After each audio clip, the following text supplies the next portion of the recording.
everyone. Welcome to yet another beautiful session. Thank you so much for joining us today. I'm going to be your lead trainer. My name is Joy Atieno. I'm going to be joined on the chat option by my colleague, that is Evans Rabare. So be sure to, choose the chat button to connect with us, to keep in touch, to ask for clarification anywhere you find something is not very clear. So once again, let me take this opportunity to welcome you. We are going to have a 1 hour session, and you need to, stay comfortable, find a place that does not have a lot of distraction, so that we can go on with our session. So today we are going to be covering navigating the world of work. And I think this is a topic that has really affected a lot of us. The effect that COVID pandemic has had on work has been unprecedented. Work as we have known it is slowly changing, and now what is taking over is what we call remote work. Working anywhere, working anytime. Thank you, Nasir Kato, for joining us. It's about working anywhere, working anytime. So we are looking at a perspective, we are looking at an aspect where the definition of work is no longer where you go. The definition of work is what you do, right? So we are getting into a world where the definition of work is not where you go, but the definition of work is what you do. So we are going to look at this is our agenda for today. Number one, I'm going to try and help bring awareness and help you discover opportunities that are available online. We are going to also gain an understanding of market trends and how the changing world of work is. And by understanding the market trends and how the world of work is changing, this will help you understand what steps are needed in order to access these opportunities. And then you'll also understand how to stand out to employers. Remember, what employers were looking for before is not the same things that they are going to be looking for now. So whatever employers were looking at, the skills that they were looking at before are not the same that will, so you were a master before, but then now, what is it that you need to change in order for you to stand out to employers? So before I go into much, I would like the participants use the chat button to tell us what is your dream job. Growing up, everybody had a dream. There's something that you aspired to do. So what is your dream job? Personally, for me, my career has changed over time, has changed so many times. I've adapted, it's almost like I've been adapting to the trend. So when I was way, way younger, I used to think that I'm going to become a musician. I used to think that I'm going to become a pop star like Beyonce. That wouldn't be possible. So when I joined high school and I joined the debate club, and everybody used to tell me that I could debate so well, I could structure my arguments so well, I decided I'm going to become a lawyer. Once I finished high school, I came into the world of work. I realized people pay bills. And then I decided, I'm gonna do the career that will pay me as much money as possible. So I took actuarial science. I don't know how many know what actuarial science is, but when I graduated, I found that the sub-Saharan Africa where I was, the market was not ready for actuarial. So what happened? I attended a Google Digital Skills for Africa training.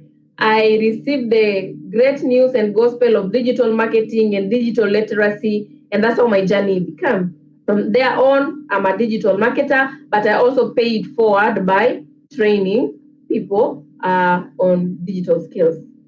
So tell us, what's your dream job? Use the chat button to give us your responses. What's your dream job? So an understanding of your dream job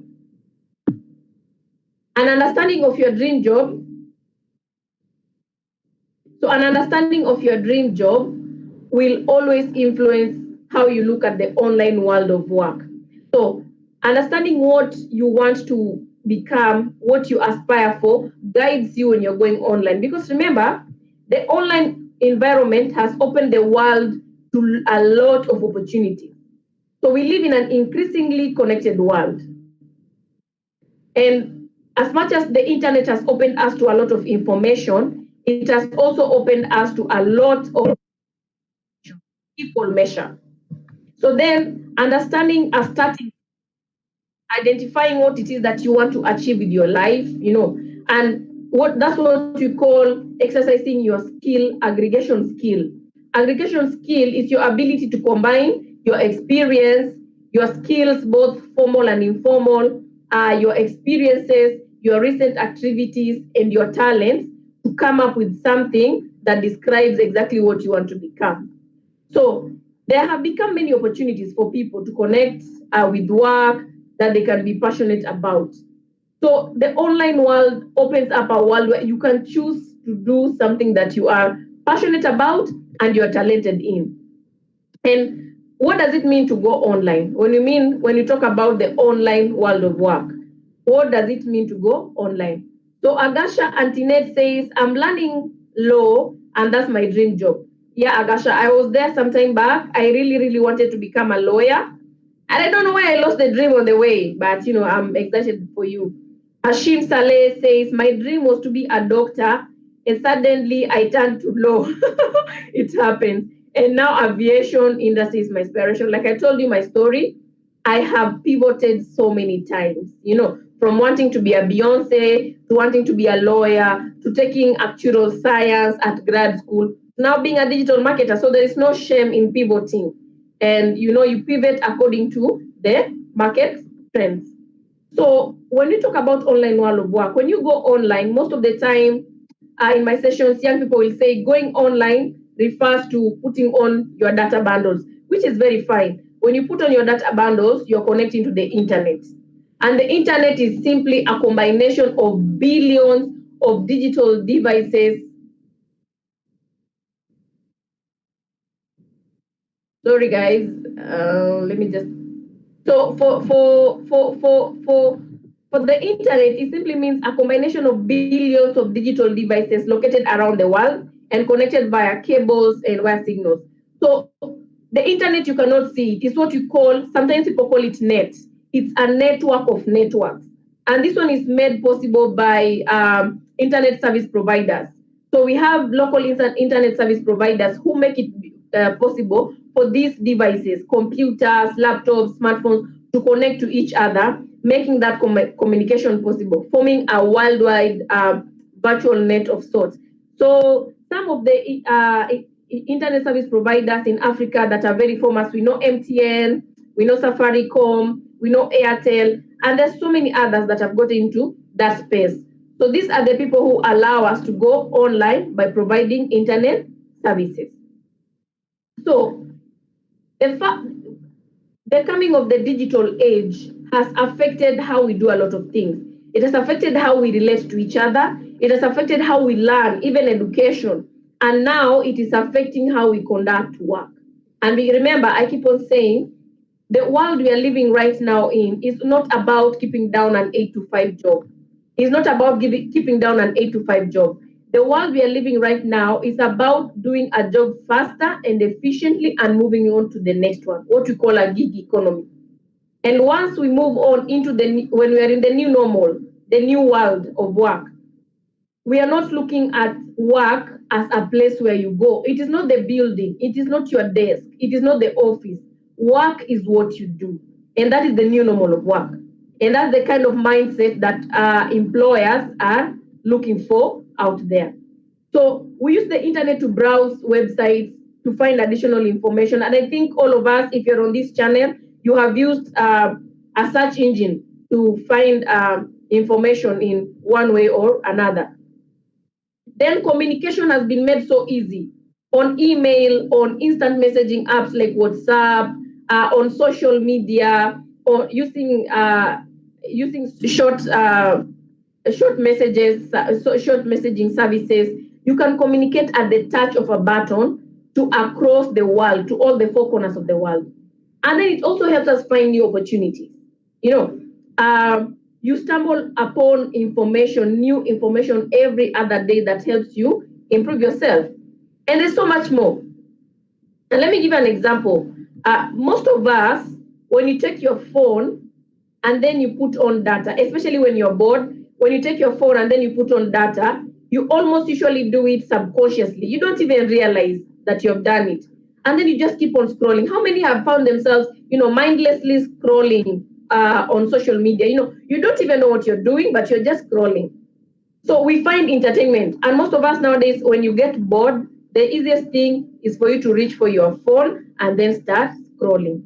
And then also there's the aspect of us gaining new experiences. So with gaining new experiences, and I know most of us are also guilty like me, going to YouTube and watching those recipe videos. For women, you go and watch those videos, makeup tutorials, so we are gaining new experiences every day and be able to learn through video, through scrolling on social media and online services. And let me tell you, the other day we were having a conversation with some colleagues of mine, and those who run businesses were complaining that e-commerce in Africa is still so young.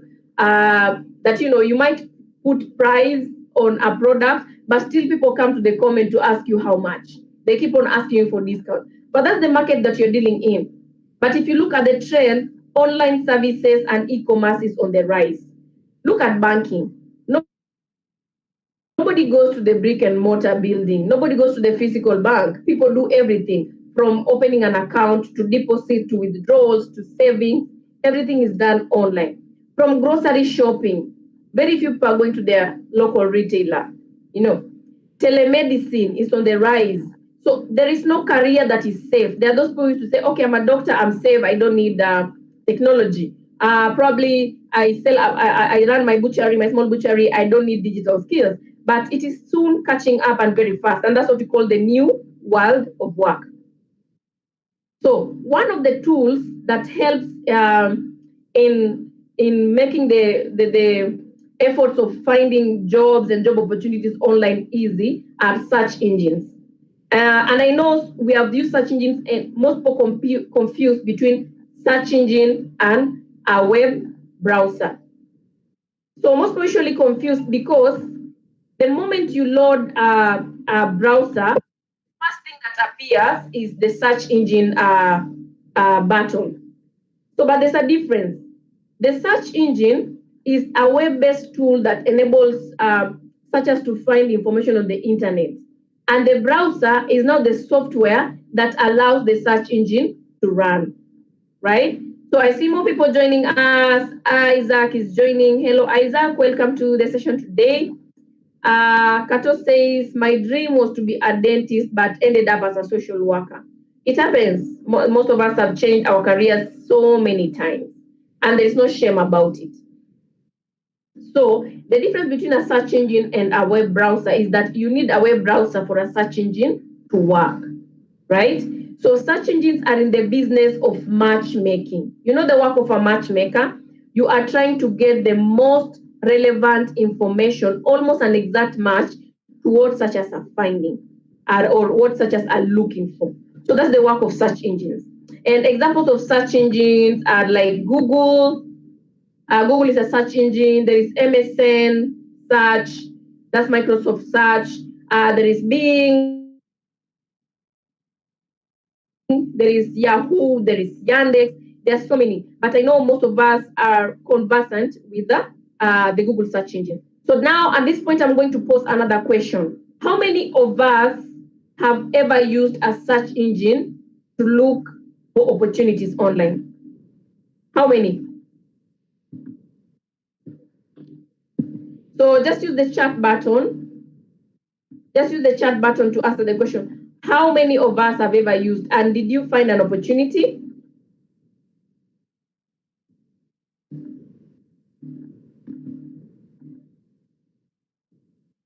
Okay, I see Saleh saying you have. So I know when you're using the search engines to find jobs, and Google has made it so easy. if you're searching for jobs, let's say in Kampala, and you put in jobs in Kampala, it will pull all the job postings in all the partner job boards. So if it's on Fuzu, you'll see it. If it's on Brighter Monday, you'll see it on all of them. And you can go further and filter. So Google Job Search has been made so easy. You can go further and filter. Because when you just say jobs in, let's say jobs in Kampala, you'll get so many. But then you can tweak or you can filter your search to make it an exact to what you're looking for. So it is important for you to use search engines to find jobs, because remember, the search engines almost know the whole entire ecosystem of the internet. Have an understanding of the whole entire ecosystem. So Kato Nasir says he has ever used it. Miriam Ataho, hi everyone. Hi Miriam, welcome to the channel today. I used Google in most cases. Yeah, so I know most of us use Google to search for information, though it's not the only search engine that exists, but it is the most popular. It accounts for almost 80% of all searches online. So for example, with what I was saying, when you go on the internet, it has opened us to a lot of information, but also equally a lot of misinformation in equal measure. So search engines provide you a very fast way to sift through all that millions and millions of metadata. So that's the work that search engines does. So they help you to sift through millions and millions of that metadata in a faster and efficient way if you're using the right keywords, what we call keywords. And if you've been attending some of these sessions that you have been running, by now you'll understand what a keyword is, right? Okay, and then it helps you discover new opportunities. And if you've been attending, sorry guys, okay. So it helps you discover new opportunities, and then you can explore new roles. You can find that you are searching for a web designer job, but then you find that maybe data analysis is on the rise, computer aided research is on the rise, and then you are able to tweak accordingly. So that's why it's important to use search engines when you're looking for job. It provides you a faster way to sift through all that millions and millions of metadata. So I'm going to pause here for any questions that may be coming in. I see Sisi Katusime says, yeah, daily jobs which are advertised. Agasha Antine says, I'm always on Google and I have a volunteer job now. I just typed in volunteer jobs. They came on and I applied. After a week, was invited for an interview. Wow, that's beautiful. Agasha, how did it go? Did the interview go through? Did you get the job? Tell us. Sisi Katusime, I used to pass interviews on different job I got. Okay, that's amazing. Thank you. So if there are no questions, we can move on.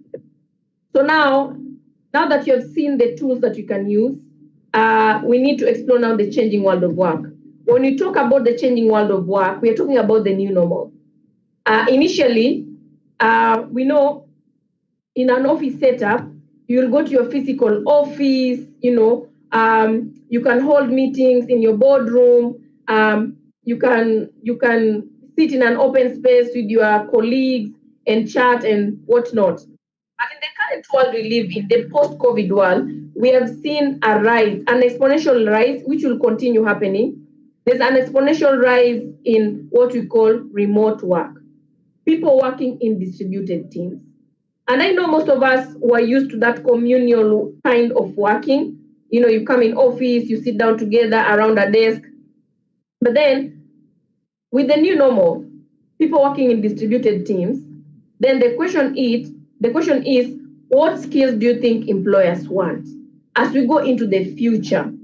Initially, remote work used to be a perk, a benefit in a job. You'll hear people say, oh, my job, one of the benefits is that we can work from home. Now, remote work is not a benefit. Remote work is a necessity. It has become integral into any job. So now the question is, what skills do you think employers want? So let's use the chat button to give our insights on what skills employers want. As we go into this new normal, you're a job seeker, you're trying to find work, you must understand how to position yourself and you must understand what are the skills required. So let's use the chat button. Tell me some of them. What skills do you think employers want to see? When you sit in front of them, when you are in an interview, what do they want to see that you're capable of? So let me see some answers coming in. As they're coming in, all answers that you're providing are very, very correct. But then let's look at one broad term. All those are very correct. But one skill that is on the rise and every employer is demanding is what we call digital skills or digital literacy. Digital skills or digital literacy. And why so? Imagine if you're a manager and you are trying to manage a team that is distributed. One is in Kampala, another one is in Nairobi, another one is in America, another one is in Europe, and they are distributed all over. But then you need to work together to seamlessly deliver work because work must continue. So the only way that you can do this if the employees that come to you are digitally literate or have digital skills. And the research is there on the impact of digital on employment.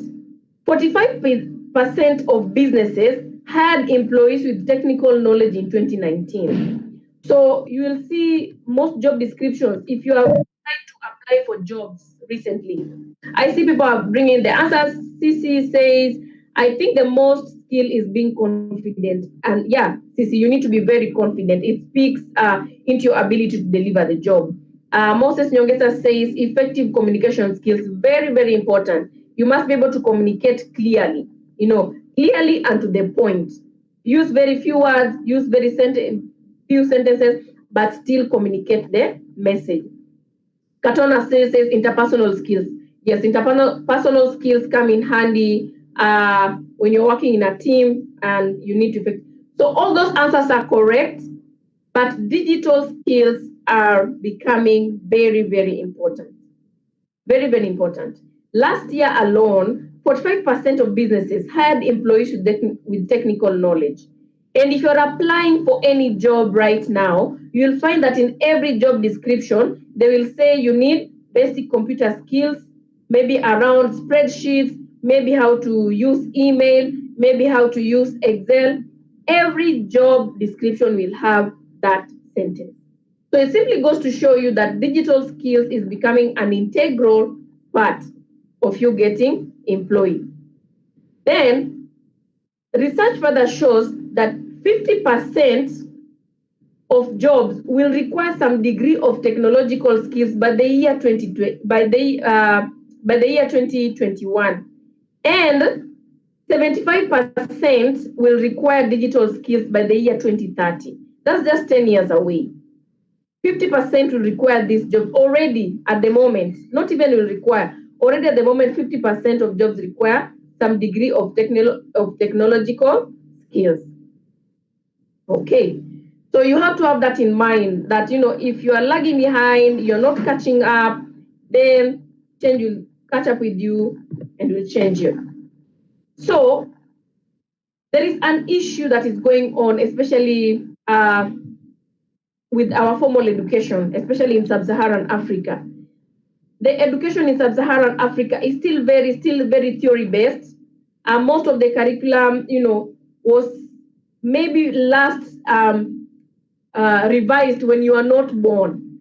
So, your parents went through the same curriculum, you are going through the same curriculum, your children are going through the same curriculum. But as much as the curriculum is not changing, the world of work is changing. And the skills needed, you may not find them in a traditional school setup. You may need to go out. So there is what we call a skills gap. You find a lot of young people will complain that, there are no job opportunities. They're applying for work and they cannot find work. On the other side, you find corporates and hiring companies and hiring managers complaining that they cannot get the right fit of skills for jobs for jobs that they are advertising. So if young people say they are very equipped for the jobs, but the hiring people say that they cannot find the right fit of talent with the right skills, then it means there is a skills gap. And the skills gap is bigger, especially you can see in East Africa, Tanzania and Kenya.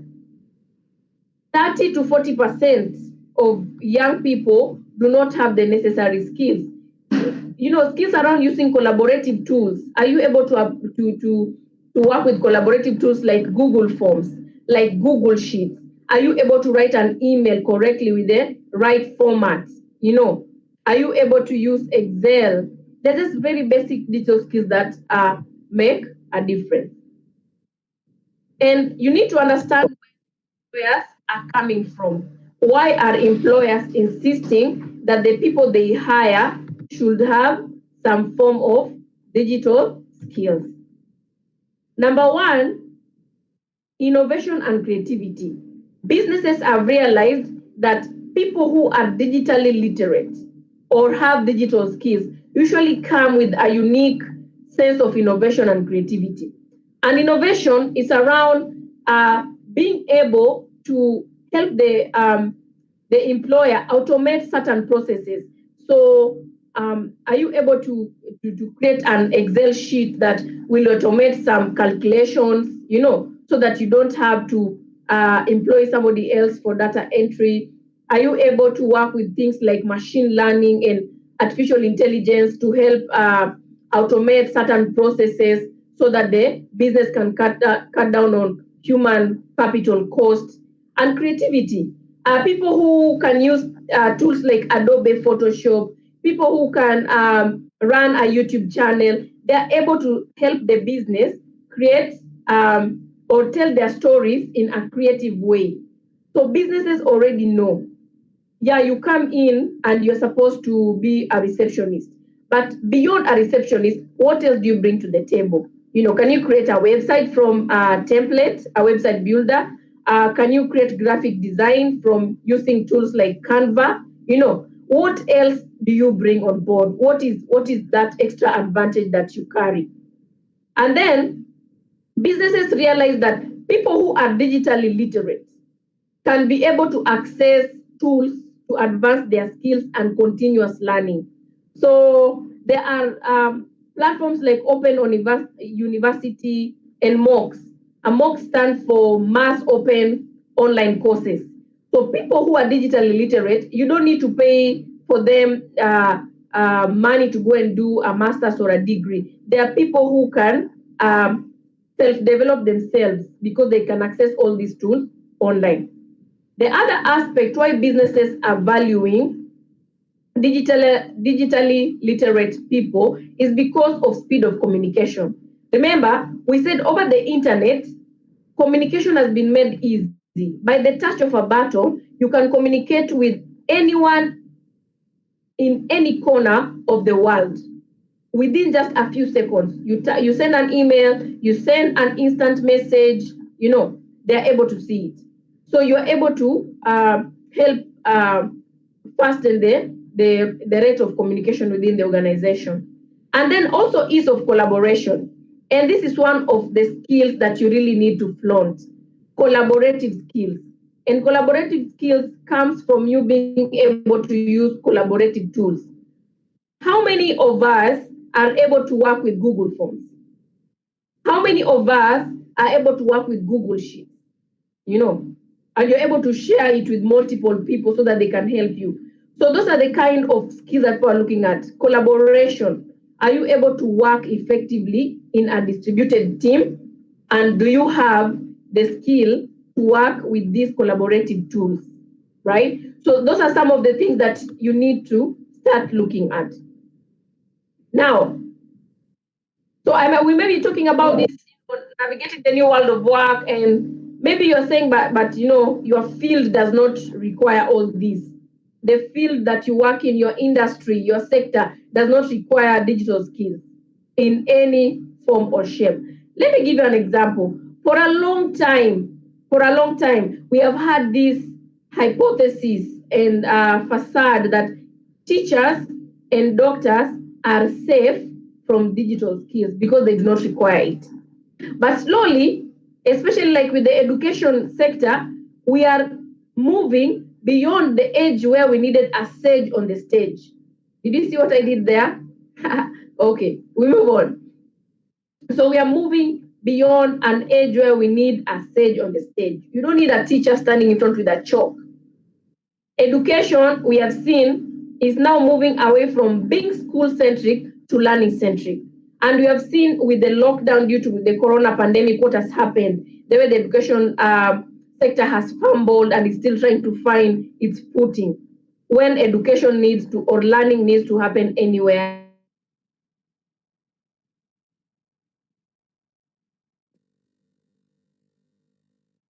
anytime. So let's look at doctors. Let's look at the rise. Let's look at doctors and let's look at the rise of telemedicine, right? So with telemedicine, you don't need to go to a doctor's office. You don't need to meet to go to their office physically. You do a video call, a video conference. You explain to the doctor, and then they just send over safe containers for collecting samples.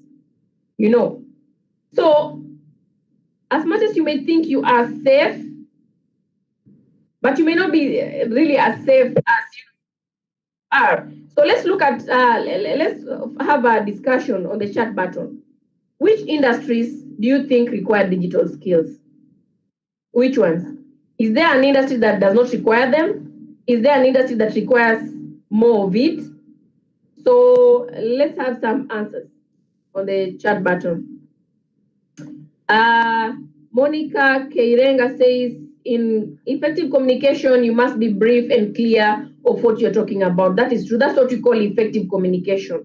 You must be able to communicate. Be very brief, but also be very precise and to the point, right? So guys, give me some insights. Which industries require digital skills? Are there industries that require those skills, and are there industries that do not require them? Okay, so as we are having the discussion in the chat area, I want us to look at industries that require digital skills. And if you look on my screen right now, you will realize that there is no industry that is safe. Katona still says film industry needs it more. Moses Nyongesa says all industries. Okay. Are there industries that do not require digital skills? So let's look at some of them.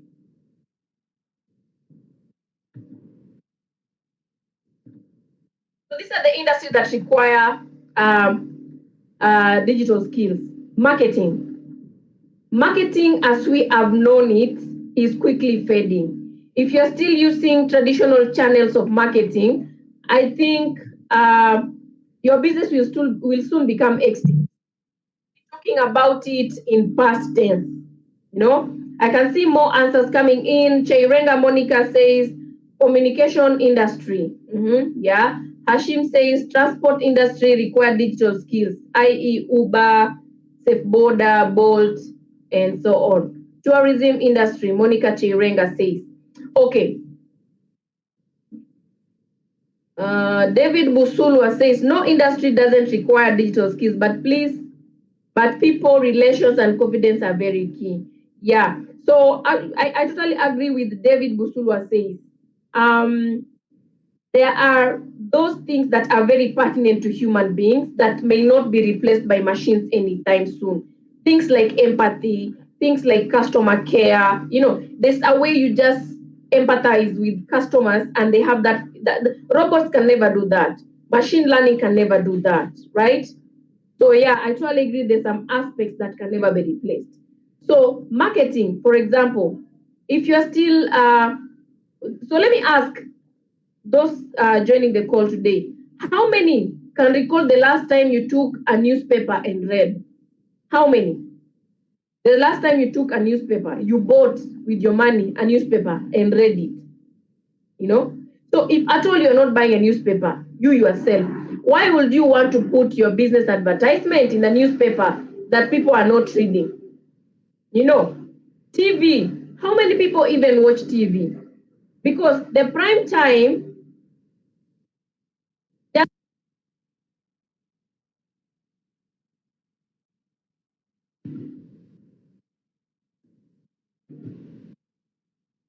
okay. So you can imagine you don't read the newspaper, you don't watch TV because the prime time, when people think prime time, 7 p.m. people are still in jam, you know.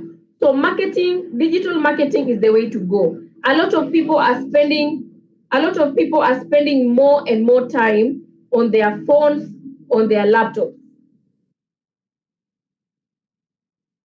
and spending more time on their phones and on their laptops.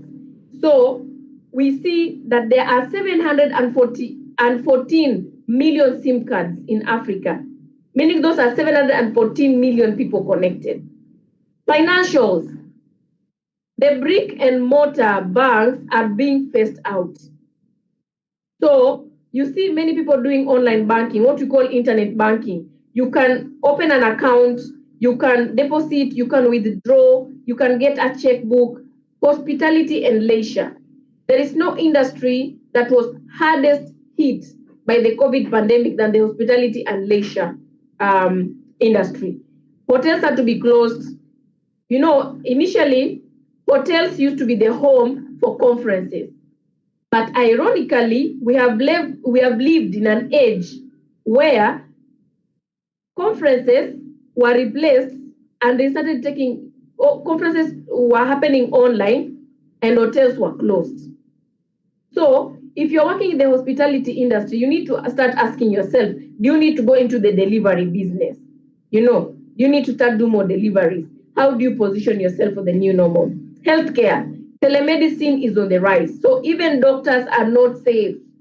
You know, the people you are dealing with need convenience, need the service at the comfort of their home. How do you embrace telemedicine? Media, and media houses just need to wake up very fast and adopt to the changing adopt to the wind that is blowing. You can see blogs have placed newspapers and magazines in every person's hands. YouTube has given everybody a TV channel. You know, if somebody wants to start a YouTube channel today, they don't need a TV frequency. Look at podcasts. Podcasts have given everyone a radio frequency. So then, how do you meet customers at the point of need where they are at? Look at retail. Retail right now, many people are buying things online. When they browse, they meet something they're buying online. So how can you embrace online sales? Instead, initially in retail, if you are waiting on the shelves, you will physically show around customers. But now people are doing online sales. How can you adopt? I cannot talk I cannot talk enough about how our education has been exposed as school centric more than learning centric. And we have seen how it has happened during the lockdown. A lot of people, universities, secondary, primary schools had to be closed. And it almost seems like there was no solution at hand. So the question is, if you're in the education sector, if you're an educationist, if you're a teacher, if you're a school owner, then how do you adopt so that the next time something like this happens, then you are prepared? So Sisi Katusime says schools, especially campus, to reduce confusion during graduation time, especially government universities. Right. Okay. Thank you, Sisi. So there's no industry that has not been affected. But then, as we are talking about industries that have been affected, what are some of the digital careers out there? There are millions and millions of digital careers. You can be a digital marketing specialist. You can be a webmaster. You can be a consumer experience specialist. You can be a customer retention and consultant. There are so many careers. You can write content around. You can become an online content creator. You can become a copywriter. there are so many. But right now, the careers that require digital skills and are very essential and very marketable is research and data analysis. So maybe you have heard this statement being said everywhere that data is the new oil. And I believe, I believe that statement may not be totally correct. I think data is the new crude oil. And data analysis is the process of now refining it into oil. Big data is big business right now. People are looking for data left, right, and center. But the problem is there are very few researchers, there are very few data analysts, there are very few monitoring and evaluation personnel. So if you're really looking at a very marketable career that you want to venture into that requires digital skills, go into computer-aided research, data analysis. So this one is around using machine learning and artificial intelligence to help interpret data patterns in data that is very disorganized and too big and too humongous. And it is very marketable at the moment. So if you're trying to explore a career, look at research, computer-aided research, look at data analysis, look at monitoring and evaluation. Great. So coding also is on the rise. Every other day, somebody requires a website. Every other day, somebody requires an application, a mobile application. So if you can learn coding, the better. But the current world, it has been made easy in such a way that you don't need to learn coding to do a lot of these things, unless you want to become an app developer, probably. But if you want to become a website developer, there are website building platforms like Wix, like Squarespace, and Google Sites that works with Google My Business that really help you in putting your strategy in check. So yes, coding is very important, but you not stress yourself so much. But if you can learn it, the better. It will make you stand out and makes your efforts to progress into other fields like machine learning and artificial intelligence and computer-aided research. It makes it easy when you have the coding skill. And digital media specialists. Every business has seen the importance of e-commerce and they're trying to position themselves online. There are very few specialists and you can become one of them to lead that way. And the amazing thing about all these professions that I've mentioned, all of them are done in remote work. So you don't need to go to an office, you don't need to spend a lot of time in jam, you don't need to do all that. So it allows you have a flexible schedule that you can control. So you are not going to be gauged anymore in time in seat. You don't need to go in 8 to 5 and then it will be thought that you have done work. You will be measured according to output. So as much as there are those careers that are thriving,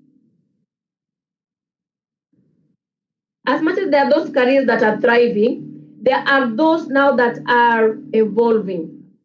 Not that there are those which are disappearing slowly, but there are those which are evolving. You understand? So if you belong to any of those categories, it means you need to just change. Number one, let's look at the retail business. You have gone into a supermarket or you have gone into a general store, and then you have seen those attendants, those who stand on the alleys, on the shelves, and they are able to guide you. They do an important job. But as e-commerce is rising, the other day, a research by Clutch showed that 95% of business sales will happen on the internet by the year 2045. And that's not so far away. So if that was your profession, how then do you convert? Do you need to learn how to do Excel so that you can compile online sales? Do you need to learn how to do online sales, like to control in the back end, because we have chatbots, and that is the same work to receptionists. You know, if people are not walking into the building to do inquiries very soon, if all transactions go online, as a receptionist, what will happen to your job? So instead of going, deciding to be extinct and to be forgotten, then how do you add? Because receptionists play an important role. They're supposed to be very warm, they're supposed to be very welcoming, and this is the same tone that is required of a brand when you are online. That's the same tone. So then how can you acquire some digital skills that will help you maybe manage the social media pages for the company, or maybe run the chatbot for the company website? So then how do you adopt? I see CC Katusime is complaining so much about the university system. She says, universities need to automate everything. Even graduation should happen online, and graduates should be able to print their transcripts instead of going to campus to pick them. I totally agree with you, CC. We have a long way to go. But slowly by slowly you're going to get there, because I don't understand still the traditional idea of graduation of people, converging. For some, it's a good day to celebrate, but how can it be?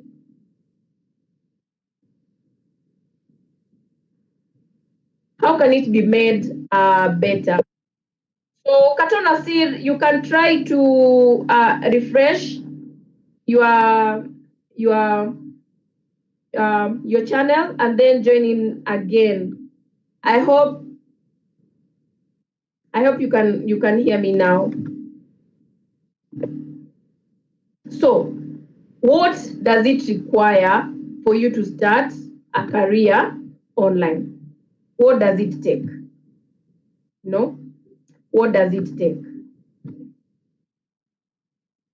What does it take?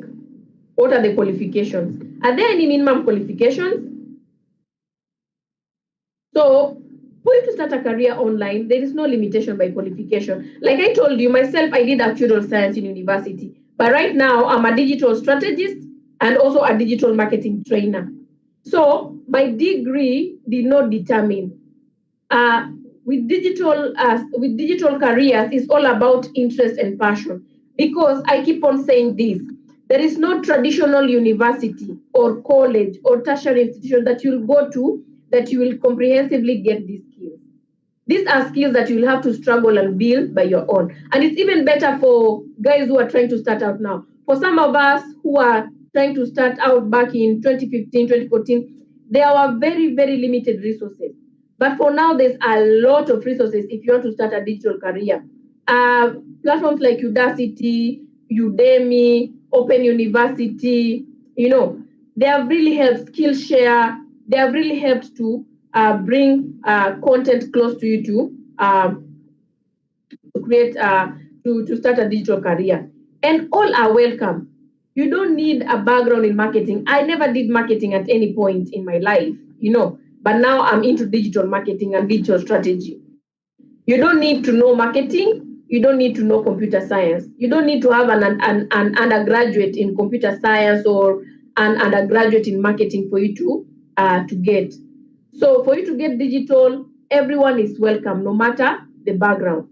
And also the other thing that you need to put in mind is digital is evolving. The digital world is very, very dynamic. Is very, very dynamic.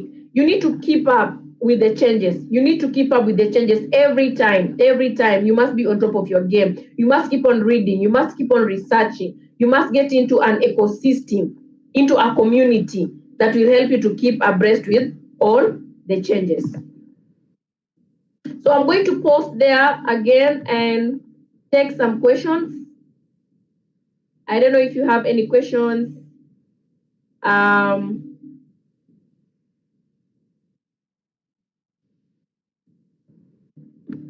Moses Nyongesa, is that form related to the project we are undertaking or something different? Google My Business is very related to what we are learning today. Though Google My Business applies for businesses when you try to list them. So yeah, it's very much related, Moses. So are there any more questions, or we can move?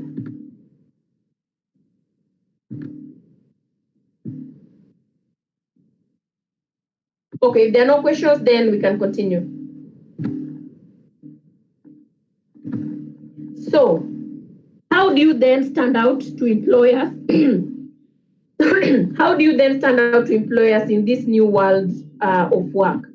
What do companies look for when hiring people?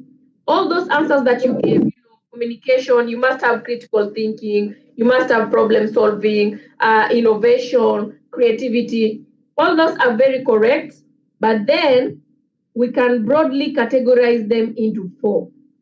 So you need the knowledge, you need the experience, you need the tools, and you need the attitude. Remember when I talked about exercising your aggregation skill, exercising your skill of aggregation, your ability. So aggregation skills refers to your ability to combine your talents, your experiences, your skills, both formal and informal, your recent activities, and your interests to get what exactly you want to do. So knowledge is around knowledge of the industry or the sector you're applying to. How much have you done to really position yourself? How much have you done? How much work? Experience. Experience refers to the previous work experience that you've had. So experience is in two ways. If you have been lucky to get a job, so the experience you get there is what we call on-job experience. You practice while doing it. But if you have never been employed, let's say you are a fresh graduate, there's no way you are expected to have on-job work experience. So when you're talking about experience, if you're just a fresh graduate or you have never had a job anywhere, what you need to highlight is the time that you've spent practicing those relevant skills. And then tools speak to softwares and technical skills that you have. Can you write code? Can you work with an Excel sheet? Can you send emails? And that kind of thing. And attitude is just about your general outlook toward the job. So, and we always talk about the 21st century skills, critical thinking, problem solving, creativity, innovation. And then we are adding a fifth one, which is digital literacy. So I don't know if we have any questions to that point.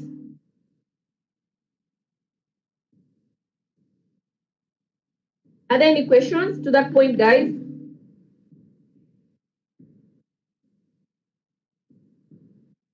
Okay. So if you don't have any questions to that point, I would just like us to recap. I would like us to recap on, what we have been learning this far. So we were looking at the online world of work. And I know the COVID pandemic has pushed us headlong into a world that used to be spoken about. People were saying, the world is going digital. The world it's no longer digital. We have already arrived. We're already in the digital age. Employers right now are not looking, remember, the COVID pandemic has even affected also employers. And most employers may not be looking at giving you a permanent contract. They're looking at you coming and doing the work efficiently and, doing what you're needed. So then how would you be able to position yourself? You need to understand the market trends, collaborative tools, exercise your muscle to work in with collaborative tools, exercise your muscles to work in distributed teams and remote work. And remember, with remote work, you need a lot of self-discipline because you set your own schedule and you'll only be gauged on output, how much work has been done. Nobody will want to know when you woke up at 8, what happened or whatever, but when you commit to deliver something, you'll have to deliver. The final thing people keep on asking me is, especially during these COVID times, a lot of people have lost their jobs and you'll have a gap in your CV. A lot of employers are going to understand the gap, especially during these corona times. So that one should not worry about. You should not worry so much about that. But remember, when there is a gap in your CV, what you need to show the employer is how you filled that gap. Did you just sit back and idle and do nothing? Get into volunteer work. Get into improving your skills. Take on an online course. Just prove how much did you fill that gap. Okay. So the next steps. I know this has been a short 1 hour session, but we have a comprehensive platform. The Google Learning platform is learndigital.withgoogle.com. Evans is going to share this link with you. You can go in there and explore other topics so that you can get better and better and get to understand, how can you self be marketable in the new world of work. And then don't forget to keep in touch with us. There are more sessions that will be coming your way. So make sure that you keep in touch with us. We are on social media. We are on Facebook. We are on Twitter. We are on Instagram. So Evans is going to share all those links with you. And for everyone who joined the live session today, we are giving free certificates. So by virtue of joining this session, you're going to get a certificate of participation that you can show around. You can float to your friends that you attended a Grow with Google training. So keep in touch with us. Follow us on Facebook. Follow us on Twitter. Follow us on Instagram. And let's keep the conversation going. What I always tell people, we are living in a new world of work. It is not about a job. It's not about an 8 to 5 job. It's about getting work done faster and better. Work is not where you go. Work is what you do. So we live in special times. Make sure, guys, you take care of yourself. Always wear your mask. Sanitize your hand and observe social distancing. The most important is remember to continue staying positive and testing negative.